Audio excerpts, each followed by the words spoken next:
Včera po návratu, po noci v dunách, jsme vyrazili do ranní části, ta byla asi 80 km převážně v dunách, trochu jsme se toho báli, nebo hodně jsme se toho báli, ale musím říct, že kluci se v dunách rozjeli.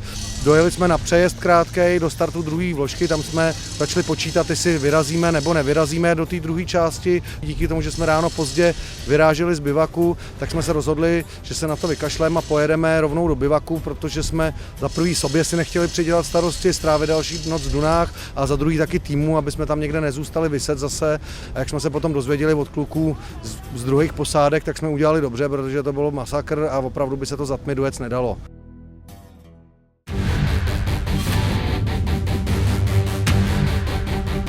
Tak etapa nádherná, mně se dneska moc líbila, byl ten krásný start na pláži, který ještě na Dakaru nikdy nebyl. Tato nová věc mě hodně potěšila, protože jsme tento start vyhráli. A jinak krásný duny, krásné hory, pěkné řečiště, auto s malýma problémama drží, furt tam máme problémy s tou elektrikou, ale to už musíme nějak přežít. Jo, tak dneska se nám podařilo, jeli jsme dobrý výsledek. Bylo to teda těžký, těch prvních 100 km to byla rozběžka, skákali jsme po kamení, řečištěm, sotva tam ten kamion projel, jak to tam bylo úzký, celé tělo mě bolelo, ale potom přišly duny a tam se nám docela dařilo, dojeli jsme Kamazy, co to ještě stěžovalo, byl silný vítr a hrozně se prášilo, plnou kabinu jsme měli fešfeše, nebylo vidět na krok, je to čím dál tím horší ty etapy.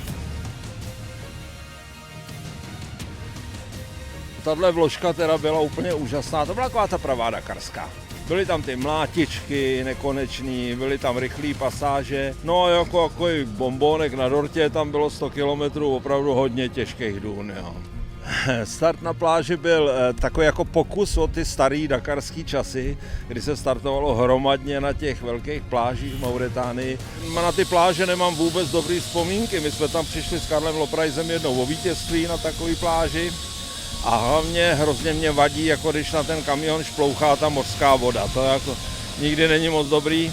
Nicméně jsme to jako zvládli, bych řekl, docela dobře, i když samozřejmě ne tak rychle jako ta úplná špička. Já do toho Martina nechci tlačit, protože ty rizika tam nějaký jsou a já si myslím, že když takhle pojedeme furt, takže to bude dobrý. Opravdu jsme v nejtěžší části Dakaru a tyhle ty etapy budou rozhodovat. Kluci toho mají vždycky celou noc makají, aby jsme to auto na ráno připravili do 100% stavu, i když úplně všechno se stihnout nedá, tak ale jsou to dny a noci dohromady, kdy to nemá žádný konec a dělá se všechno pro to, aby ty auta byla na 100% připravený. Dneska to bylo neuvěřitelné. Já jsem zase ocenil, co ti kluci dokáží. To bylo fantastické. My jsme byli v takovém zajímavém místě, 4kolkou jsme se dostali do koryta řeky a to, co jsem viděl, já jsem měl pocit, že nemůžou vůbec ty motorky tím prostorem projet. Projeli motorky. Za chvilku 4kolky, projela auta a nakonec všechny nákladáky. Opravdu dneska jsem si to užil tak, to bylo o emocích, to bylo fantastické, to bylo o zkušenostech. Ježišmarja, ten Dakar je úžasná záležitost. Já se snad ještě jednou vrátím. Čtvrtá etapa opět naprostý extrém, vypadalo spoustu favoritů, spousta jich doteď ještě na trati. Na druhou stranu naše posádky to zvládly perfektně. Kolomajs po včerejšku, dneska fantastický 3. místo. Martin Šoltis pokračuje na vlně, dneska se dokonce dostal do top 10, takže naprostá spokojenost. Čeká nás teďka ještě poslední 2 etapy tady v Peru, než se přesuneme do Bolívie, který byl určitě minimálně stejně, ne ještě víc náročný, takže doufám, že budeme pokračovat alespoň ve stejném tempu jako dneska.